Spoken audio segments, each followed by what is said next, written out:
Welcome dear rockers, कैसे हो आप सभी। तो आज हम लेकर आ गए आपके लिए 2025 की तमिल लैंग्वेज की फिल्म असराम की स्टोरी। तो कहानी की शुरुआत में हमें पता चलता है कि 18वीं सेंचुरी में फर्नांड एंटोन नाम के एक रिसर्चर हुआ करते थे, जिन्होंने अपनी लाइफ के एक्सपीरियंसेस और अपनी खोज पे चेस द सीक्रेट नाम की एक बुक लिखी थी। वो बुक सदियों तक यहाँ वहाँ ट्रेवल करती रही और फिर आखिर में वो कोडाईकन्नल के चर्च में पहुंची। फिर एक दिन फादर ने अपने फ्रेंड के बेटे के बर्थडे पर उसे वो बुक गिफ्ट कर दी। इसके बाद हम देखते हैं कि इंस्पेक्टर अखिल टीवी पर साइकेट्रिस्ट डॉक्टर रुद्रा का इंटरव्यू देख रहे हैं, जिसमें डॉक्टर रुद्रा डिप्रेशन के बारे में बात कर रहे होते हैं। अब टीवी देखते देखते उसकी आंख लग जाती है। कुछ देर के बाद होता यह है कि उसके कॉलेज मेट विजय का फोन आता है। विजय ने कॉलेज खत्म होने के बाद आज पहली बार अखिल को कॉल किया होता है, इसीलिए अखिल उसको पहचान नहीं पाता कि यह है कौन। तो वो बताता है कि अरे मैं वही विजय हूँ जो पुलिस बनना चाहता था। तो अखिल पूछता है तुम पुलिस बन गए क्या? वो कहता है कि यार हर कोई इतना नसीब वाला कहाँ होता है कि उसके सपने पूरे हो जाए। खैर ये सब छोड़ो, तुम जो अभी केस सॉल्व करने की कोशिश कर रहे हो उससे जुड़ी मेरे पास एक इंपॉर्टेंट लीड है जो मैं तुम्हें मिलकर बताऊंगा। अब ये सुनने के बाद अखिल चौंक जाता है कि इसको कैसे पता कि मैं कौन सा केस काम कर रहा हूँ, पर लीड तो उसको चाहिए दोस्तों, इसीलिए वो मिलने को तैयार हो जाता है। आगे हम एक आदमी को पब्लिक पार्क में देखते हैं जो कि अचानक नाइफ निकालकर अपने पेट को स्टैब करके खुद की जान ले लेता है, वो भी सबके सामने, जिससे ये बात तुरंत ही मीडिया तक पहुंच जाती है। और इसी केस पे दोस्तों अखिल भी काम कर रहा होता है। जब अखिल विजय से मिलता है तो वो सबसे पहले पूछता है कि अखिल तुम्हारे हाथों को क्या हो गया, तुमने ये आर्म्स लिंक क्यों पहन के रखा हुआ है। यहाँ से एक फ्लैशबैक में हम देखते हैं कि अखिल कुछ गुंडों का पीछा कर रहा था और उन गुंडों के पास नाइफ और गन वगैरह भी थे, जिससे वो अखिल के हाथ को जख्मी कर देते हैं और फिर एक बंदा तो गोली भी चला देता है। तब अखिल की मदद एक अनजान आदमी ने की थी, उसने अपनी ब्लैक गाड़ी से उसे हॉस्पिटल पहुंचा दिया था। अब प्रेजेंट में अखिल कहता है ये सब छोड़ो, तुम लीड के बारे में बताओ जिसके लिए तुम यहाँ पर आए हुए हो। विजय कहता है बताऊंगा पर उससे पहले तुम केस की सारी इन्फॉर्मेशन मेरे साथ शेयर करो। अखिल कहता है कि नहीं ये सब कॉन्फिडेंशियल बातें हैं, तुम्हें नहीं बता सकता मैं। जिसपे विजय कहता है कि कॉन्फिडेंशियल माय फुट, जो बुक तुम्हें मिली ना उसके बारे में, जापान और वो टूटी हुई तस्वीर, सबके बारे में मुझे अच्छे से पता है। सुनकर तो अखिल फिर हैरान हो जाता है कि ये सारी चीजें विजय को कैसे पता चली। लेकिन अगर इस केस में अखिल को लीड चाहिए तो विजय की बात तो माननी होगी, इसलिए वो बता देता है कि एक दिन मैं एसपी ऑफिस गया और फिर हम देखते हैं दोस्तों कि अखिल एसपी सर को न्यूज आर्टिकल दिखाते हुए 3 सिमिलर घटना के बारे में बताते हुए कहता है खुद के पेट में नाइफ से स्टैब करके खुद को खत्म करना ये कोई इत्तेफाक नहीं है सर, बल्कि इनके पीछे जरूर कोई है और इसीलिए ये केस मैं खुद हैंडल करना चाहता हूँ। तो एसपी सर कहते हैं तुम तो छुट्टी पे हो, तुम्हारा हाथ अभी पूरी तरह से रिकवर भी नहीं हुआ है। पर अखिल जिद करता है कि देखिए आप मुझे कांस्टेबल दे दीजिए, मैं सब संभाल लूंगा। तब एसपी सर भी उसकी बात मानकर उसे इस केस को इन्वेस्टिगेट करने का मौका दे देते हैं। साथ ही वो सुरेश नाम के कांस्टेबल को अखिल की मदद करने का ऑर्डर दे देते हैं। अब यहाँ से सबसे पहले ये दोनों साथ में जाते हैं चेन्नई पहले विक्टिम के घर पर, जहाँ ये पूछते हैं कि उस दिन एग्जैक्टली हुआ क्या था। तो अब वो बताते हैं कि संडे का दिन था, हम आराम से चिल कर रहे थे, इतने में विनोद आया, वो किचन में गया और नाइफ उठाकर हमारे सामने आया और पता नहीं क्या हो गया, खुद के पेट में स्टैब कर लिया उसने। बेचारे की उसी वक्त मौत हो गई। कहते कहते वो रोना शुरू कर देते हैं। तब अखिल पूछता है कि अचानक से उसने ऐसा कदम क्यों उठाया, क्या उसके बर्ताव में कुछ बदलाव आए थे। विनोद के पेरेंट्स बताते हैं कि नहीं ऐसा कुछ खास तो नहीं था, लेकिन एक दिन पहले अचानक उसको बहुत गुस्सा आ गया, उसने घर की चीजों को तोड़ना फोड़ना शुरू कर दिया था। अब आगे अखिल विनोद के पेरेंट्स को बाकी 2 विक्टिम की फोटो दिखाकर पूछता है कि क्या आप इनको जानते हो, तो वो पहचानने से इनकार कर देते हैं। जब अखिल और सुरेश वहाँ से जाने लगते हैं ना, तभी विनोद के घर पे पानी पहुँचाने वाला बंदा आता है। तो अखिल उससे भी थोड़ी पूछताछ कर लेता है। वो बंदा बताता है वैसे तो विनोद काफी शांत किस्म का लड़का था सर, लेकिन एक दिन जब मैं पानी पहुंचाने आया तो मैंने देखा कि वो उस पेड़ पे एक फोटो फ्रेम मारकर तोड़ रहा है। और जब अखिल और सुरेश उस जगह पर जाते हैं तो उन्हें वहां से फोटो तो मिल जाती है, पर उस घटना के काफी दिन गुजर जाने की वजह से फोटो पहचानने में नहीं आ पाती। इसीलिए अखिल सुरेश से कहता है कि फोटो को रिकंस्ट्रक्ट करवाओ। यहाँ से दोस्तों ये दोनों सेकंड विक्टिम सेल्वा की फैमिली से मिलने मदुराई जाते हैं। वहाँ भी उनको सेम बात ही पता चलती है कि सेल्वा बिल्कुल नॉर्मल लड़का था और एक दिन उसने छत पे अपनी माँ की आंखों के सामने खुद के पेट में चाकू से मारकर अपनी जान ले ली। और मरने के एक दिन पहले उसे बहुत तेज गुस्सा भी आ गया था, उसने घर की सारी चीजें यहाँ वहाँ तोड़नी फोड़नी शुरू कर दी थी। यहाँ पर भी दोस्तों अखिल एक बात गौर करता है कि सेल्वा ने घर में इतने चीजों के रहने के बावजूद सिर्फ उन्हीं चीजों को तोड़ा जिसका कलर या तो ब्लैक है या फिर व्हाइट, यानी कि इसका कुछ तो कनेक्शन है।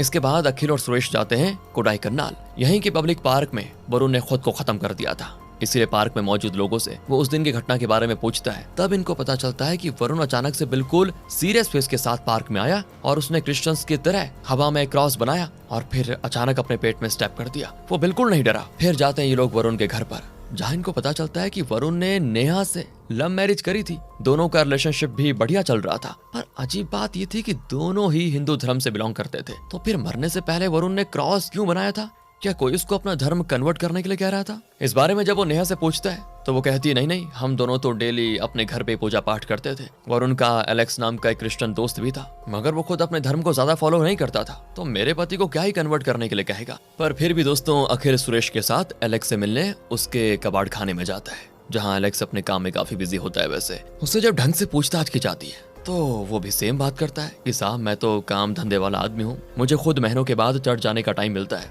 फिर मैं किसी और को कन्वर्ट कैसे करवा सकता हूँ। पर अभी भी पता नहीं क्यों दोस्तों अखिल को उसकी बातों पे यकीन नहीं होता, इसलिए वो जाता है नजदीकी चर्च और वहाँ के फादर से पूछताछ करता है। पर फादर का भी यही कहना होता है कि हाँ एलेक्स तो ना के बराबर ही चर्च आता है। तब अखिल वापस अपने घर आ जाता है और सुरेश से कहता है कि यार जरा विक्टिम्स के पोस्टमार्टम रिपोर्ट जमा करो, मगर जैसे सुरेश गाड़ी आगे बढ़ाता है उसका टायर पंचर हो जाता है। तो अखिल अपने घर के सामने वाले कैलाश मैकेनिक को आवाज देकर वहाँ बुलाता है। कैलाश के पीछे पीछे उसका हेल्पर भी आता है जो कि इशारों में कैलाश से बातें कर रहा होता है, और बातों ही बातों में अखिल भी कैलाश से पूछ लेता है कि ये नया हेल्पर है क्या, इसको बोलने में तकलीफ है क्या? तो कैलाश कहता है कि हाँ सर, ये बेचारा तो पैदाइशी गूंगा है, पर आजकल तो अमीर लोग भी ज्यादा बोलना पसंद नहीं करते। कुछ देर पहले की बात है, एक आदमी आया था ब्लैक चमचमाती कार लेकर और उसने इशारों से अपना काम करवाया और फिर चुपचाप चला गया। यही सारी बातें करते करते कैलाश पुलिस की गाड़ी को बना देता है। अब रात में हम सुरेश को पोस्टमार्टम रिपोर्ट लेकर अखिल के घर पर हाजिर होते हुए देखते हैं। रिपोर्ट में ये साफ लिखा होता है कि विक्टिम्स अपने आप को मारने से पहले एक बार भी नहीं झिझके, इसलिए उनके हाथ भी बिल्कुल नहीं कांपे। साथ ही उन तीनों ने अपने पेट में चाकू से स्टेप तो किया, लेकिन उन्होंने नाइफ को राइट हैंड साइड की ओर और जबरदस्ती चीरा, जिससे उनका यूरिनरी ब्लैडर डैमेज हो गया और उनकी उसी वक्त मौत। हॉस्पिटल वगैरह ले जाने का भी उनको मौका नहीं मिला। तभी दोस्तों अखिल की वाइफ प्रिया कॉफी लेकर आ जाती है और कहती है थोड़ा रिलैक्स करिए आप दोनों। सुरेश कहता है मैडम आप तो घर पे दिखती नहीं, आप कहीं जॉब वगैरह करती हैं क्या? तो अखिल कहता है हाँ मेरी वाइफ एक न्यूज एंकर है, इसलिए घर पर रहने का मौका ही नहीं मिलता। तब सुरेश कहता है कि मैडम मेरी वाइफ प्रेग्नेंट है, तो इस हफ्ते हम उसका बेबी शावर करने वाले हैं, आप भी जरूर आइएगा। अखिल मना करते हुए कहता है हम दोनों ज्यादा सोशल नहीं है, इसलिए पार्टी वगैरह में जाना थोड़ा अवॉइड करते हैं। दरअसल दोस्तों अखिल और प्रिया भी काफी टाइम से बेबी प्लान कर रहे हैं और ये डॉक्टर को भी दिखा रहे हैं, पर कोई फायदा नहीं हो रहा। इसलिए अखिल को लग रहा है कि अपने जूनियर के बेबी शावर पे जाने से प्रिया को थोड़ी तकलीफ होगी, वो ये सोचेगी कि हमारे बच्चे नहीं हो रहे, मगर प्रिया तो खुशी खुशी कहती है हाँ कोई बात नहीं, हम जरूर आएंगे। इसके बाद अखिल और प्रिया को उस फंक्शन में देखते हैं हम, जहाँ अखिल तो सोच ही रहा होता है कि यार हमारी कब बारी आएगी, ऐसे मतलब हमारे कब बच्चे होंगे। दूसरी ओर प्रिया तो सुरेश की वाइफ अनिका की खुशी में बड़ी खुश हो रही होती है और अखिल उसे बस देखता जाता है। तब ये सारी चीजें देखकर सुरेश भी इनकी मजबूरी समझ लेता है कि इनको भी बच्चों की दिक्कत है। वो अखिल को समझाता है कि देखो मैं और अनिका हम दोनों अनाथालय में पले बढ़े हैं और हम एक दूसरे के फर्स्ट लव भी हैं, इसलिए हमारे लिए साथ में अपनी खुद की फैमिली क्रिएट करना बहुत मायने रखता है। आप भी उम्मीद मत खोइए सर, डॉक्टर की सलाह मानते रहिए और भगवान की दया से आपके घर में भी बच्चे की किलकारी जरूर गूंजेगी। अब अगली रात की बात है, अखिल के व्हाट्सएप पे सुरेश वो रिकंस्ट्रक्ट की गई फोटो भेजता है, जिसको देखने के साथ ही अखिल पहचान जाता है कि ये तो चेस चैंपियन विश्वनाथ आनंद जी की फोटो है। और तभी अखिल के दिमाग की बत्ती भी जल जाती है। वो सारे डॉट्स कनेक्ट करके सुरेश से कहता है कि सेकंड विक्टिम्स ने ब्लैक एंड व्हाइट कलर की चीजें तोड़ी थी, ऊपर से पहले विक्टिम के घर से हमें चेस चैंपियन की फोटो मिली, चेस में भी ब्लैक एंड व्हाइट कलर होते हैं, इसका मतलब है कि इन सब का चेस से कोई ना कोई ताल्लुक है। क्योंकि ऐसा भी हो सकता है कि थर्ड विक्टिम ने जो क्रॉस बनाया था हवा में, वो चर्च वाला क्रॉस होने के बजाय चेस के किंग गोटी वाला क्रॉस भी तो हो सकता है। और पता है कुछ दिनों पहले मेरे दरवाजे पे कोई एक आधी जली हुई बुक छोड़ कर गया था, जिसपे CHE लिखा था और बाकी का हिस्सा जला हुआ था, तो हो सकता है बुक का नाम भी चेस ही हो। इसके बाद वो सुरेश से कहता है कि सुनो मैं तुम्हें थोड़ी देर में कॉल करता हूँ। कहकर वो तुरंत कॉल कट करता है और एक एक करके तीनों विक्टिम की फैमिली को कॉल करके पूछता है कि क्या विक्टिम्स चेस खेलते थे। तब पता चलता है कि वो तो चेस के काफी अच्छे प्लेयर्स रह चुके थे। अब दोस्तों प्रेजेंट में अखिल विजय से कहता है इसके आगे मुझे कुछ पता नहीं चल पाया। तो अब विजय कहता है कि अब जो मुझे पता है वो मैं तुम्हें बताता हूँ। तो सुनो, बिलियनेयर जेम्स का नाम तो तुमने सुना ही होगा। उसके 2 बेटे थे, मार्टिन और बैन। पर मार्टिन एक स्पेशल चाइल्ड था, उसकी पैदाइश में ही कुछ मेंटल इलनेस थी, जिसकी वजह से वो जिस चीज से ऑब्सेस हो जाता था फिर वही उसकी दुनिया बन जाती। जैसे उसे ब्लैक कलर, उल्लू, हिटलर और चेस हद से ज्यादा पसंद थे। चेस में हर बार जीतना तो जैसे उसके लिए एक नशा था। पर एक दिन जब वो अपने छोटे भाई बहन के साथ चेस खेल रहा था तो उस गेम में मार्टिन हार गया, जो कि उससे बर्दाश्त नहीं हो पाया और उसने अपने छोटे भाई के सर पे वार करके उन्हें मार डाला। यहाँ तक कि उसकी लाश को भी ठिकाने लगा दिया उसने। पर जब इस बारे में मिस्टर जेम्स को पता चला तो वो पहले ही अपना एक बेटा तो खो चुके थे और अब दूसरा नहीं खोना चाहते थे, इसीलिए उन्होंने उसका इलाज कराने का फैसला किया। और एक बर्थडे पे उसके डैड के फ्रेंड ने मार्टिन को चेस द सीक्रेट नाम की बुक गिफ्ट की, जिसे मार्टिन ने बड़ी रुचि लेकर पढ़ना शुरू किया। उस बुक में 8th सेंचुरी के जापान के किंग की स्टोरी थी। उस वक्त जो भी किंग से गद्दारी करता था उसे किंग अपने ही हाथों से अपने पेट पे चाकू से मार कर मारने की सजा देता था, जिसे मजबूरी में वो आदेश मानना ही पड़ता था। और ना मानने पे क्या होता था, उनकी फैमिली को सजा देने की बात की जाती थी। तो अब विजय बताता है मार्टिन के दिमाग में हिटलर की एक डायलॉग का भी गहरा असर हो गया था। हिटलर ने कहा था कि अपने गुस्से को अपने अंदर दबा कर रखो और जब सही वक्त आए तो अपने दुश्मनों से चुन चुन कर बदला लो और खत्म कर डालो उनको। इसीलिए मार्टिन को जिस से प्रॉब्लम हुई थी उन सबको वो ढूंढ ढूंढ कर मार रहा है। अच्छा, एक और बात तुम्हें बतानी थी कि मार्टिन का भाई असल में मरा नहीं था, पर अब मार्टिन उसे सच में मारने वाला है। हम मैं चलता हूँ। इतना कहकर दोस्तों विजय नाइफ निकालता है और खुद को मारने वाला होता है। तभी वहाँ पर ब्लैक कपड़े और ब्लैक छाता लिए एक आदमी पहुँच जाता है। उसके गर्दन में उल्लू वाला नेकलेस भी होता है, जिसको देखते अखिल समझ जाता है कि यही मार्टिन है। और तभी विजय खुद को चाकू से मार लेता है और फिर वो आदमी भी कहता है मैं राजा नहीं मंत्री हूँ कहकर वो भी खुद की जान ले लेता है। यानी कि अखिल के घर पर 2 अनजान लोगों की मौत हो गई है, जिन्हें अखिल ढंग से जानता तक नहीं था। इसीलिए एसपी को जब इन सारी चीजों का पता चलता है तो वो उस पे काफी गुस्सा भी करते हैं और कहते हैं कि तुम मामले की जड़ तक तो पहुंच नहीं पाए, उल्टा अपने घर पे और 2 लोगों का खात्मा करवा दिया। इसीलिए अब से तुम ये केस नहीं करोगे। तुम्हारी ऑफिशियल छुट्टी खत्म होने वाली थी, लेकिन अब तो 15 दिन की और छुट्टी लो। इस समय काम पे लौटकर इस केस में अड़चन डालने की कोई जरूरत नहीं है। अब से ये केस संभालेंगे इंस्पेक्टर अर्जुन। आखिर हार कर बैठने वालों में से तो था नहीं। वो सुरेश के साथ विजय के घर जाता है, जहां उसको पता चलता है कि विजय और वो काले कपड़े वाला आदमी दोनों भाई ही थे।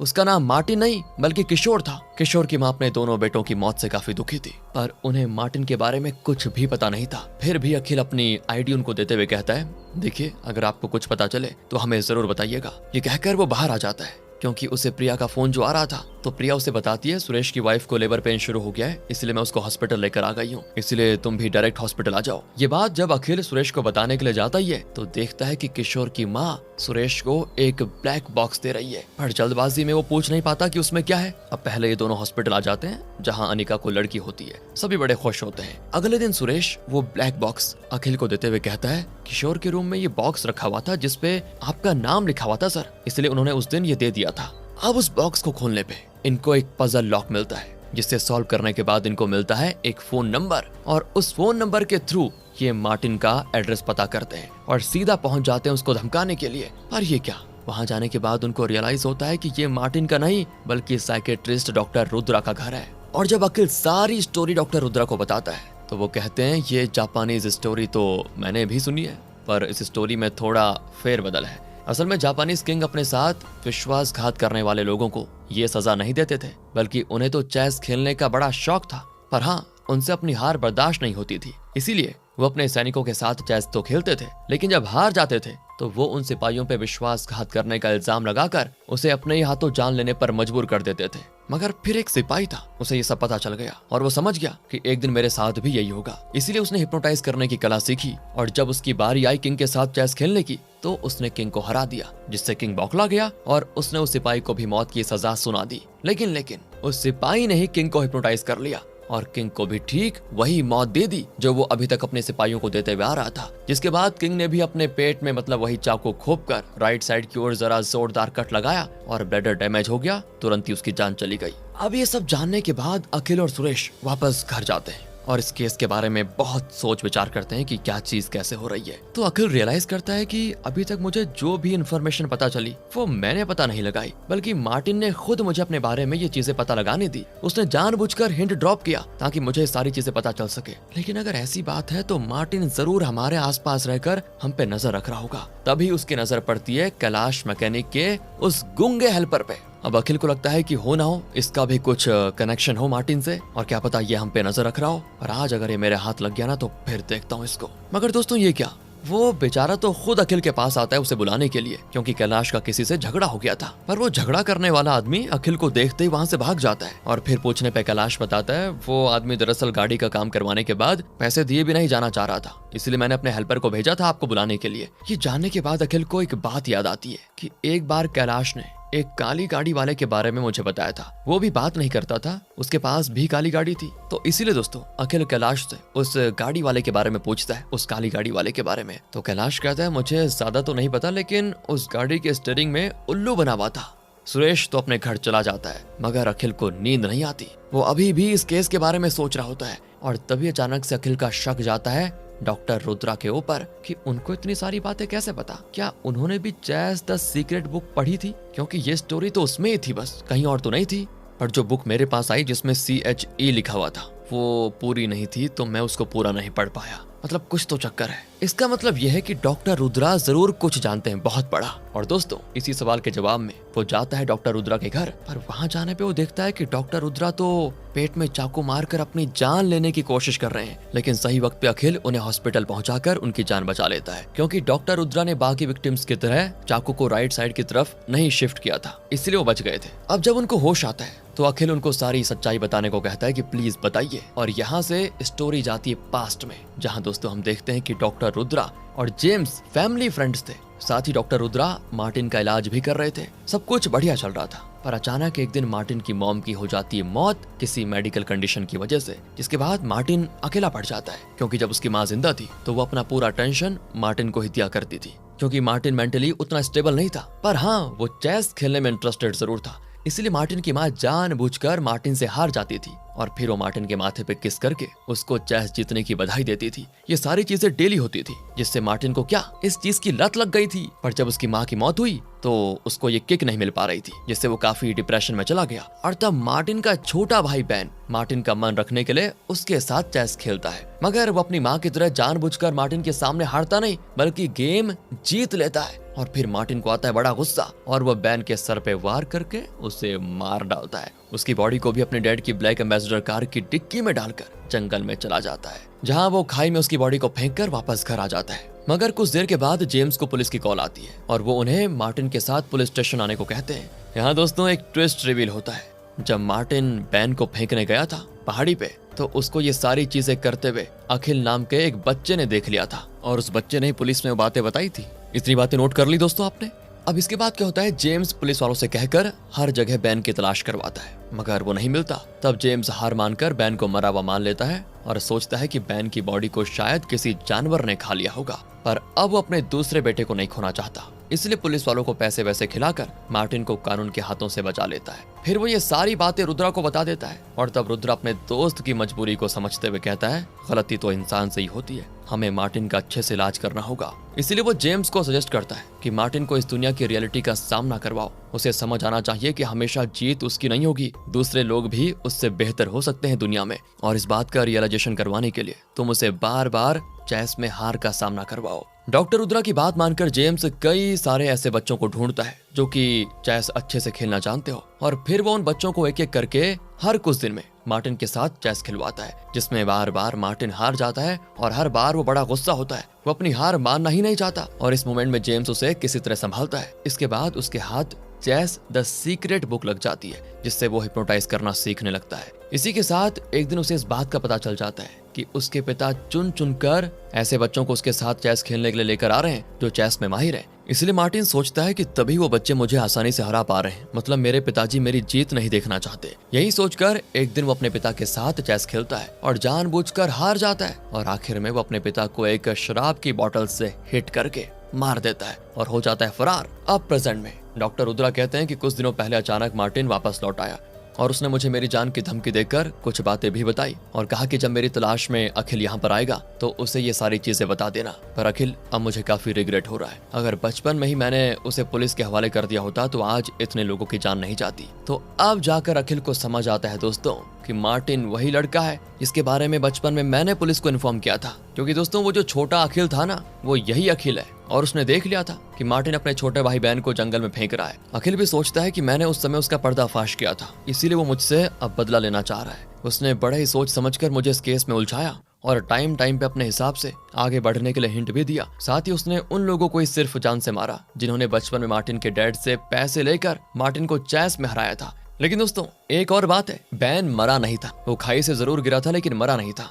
यानी विजय ने जो बात कही थी कि मार्टिन का छोटा भाई मरा नहीं था, वो सच है। मगर अब हाँ, मार्टिन उसको मार देगा अगर उसे कहीं बैन मिल गया तो ये बात भी सच है। तो अखिल डॉक्टर रुद्रा से पूछता है, क्या आप मुझे कुछ ऐसा बता सकते हैं जिससे मैं बैन की पहचान कर पाऊं? वो बताते हैं बैन की गर्दन के पीछे एक कट का निशान था। तभी अखिल को कैलाश मैकेनिक कॉल करके बताता है कि सर, मैंने आपको जिस काली गाड़ी वाले के बारे में बताया था उसे मैंने अभी अभी मुंजीकल एरिया में देखा है। अखिल तुरंत ही सुरेश को कॉल करके बताता है सस्पेक्ट तुम्हारे एरिया में, जरा आसपास नजर रखो, तब तक मैं भी पहुंचता हूँ। तो सुरेश जल्दी से दरवाजा खोलता है बाहर जाने के लिए, मगर ये क्या, बाहर तो मार्टिन बैठा हुआ है। वो अपनी हैंड वॉच स्टार्ट करके सुरेश को हिप्नोटाइज कर लेता है। दूसरी ओर रास्ते में अखिल को सडनली याद आता है कि मैंने सुरेश की गर्दन के पीछे भी कट मार्क देखा था, साथ ही वो एक अनाथालय में बड़ा हुआ था। तो कहीं ऐसा तो नहीं कि वही मार्टिन का छोटा भाई बहन हो? ये बात क्लियर करने के लिए सुरेश को वो कॉल करता है, मगर फोन नहीं उठाता वो, और अखिल तुरंत अनिका को कॉल करता है। वो बताती, मैं तो अपनी बेटी को डॉक्टर के पास लेकर आई थी, पर अभी मैं घर जा रही हूँ। और जब अखिल उससे सुरेश के पास्ट के बारे में पूछता है तो तब उसको पता चलता है कि सुरेश ने मुझे ये तो बताया था कि उसके सर पे चोट लगी थी, लेकिन उसी दौरान उसकी याददाश्त चली गई, इसलिए उसे अपने बचपन की सारी बातें याद नहीं। उसे बस इतना पता है कि उसकी मदद अनाथालय वालों ने की थी।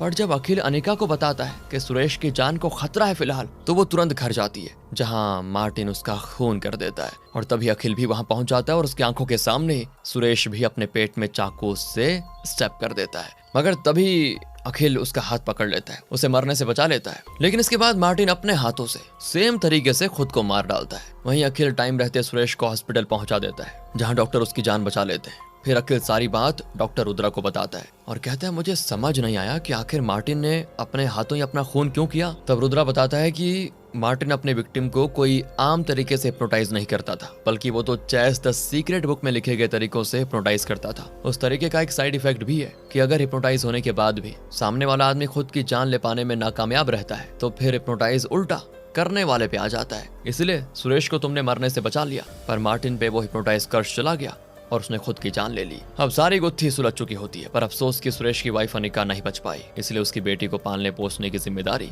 अब अखिल की वाइफ प्रिया लेती है, जिससे उस बच्चे को माँ का प्यार मिल जाता है। वहीं प्रिया की सोनी गोद को बच्चा मिल जाता है। इसी के साथ दोस्तों ये मूवी होती है खत्म। बाकी आप बताइए आपको कैसी लगी, एक्सप्लेनेशन कैसा लगा। ध्यान रखिएगा अपना। Thanks for watching.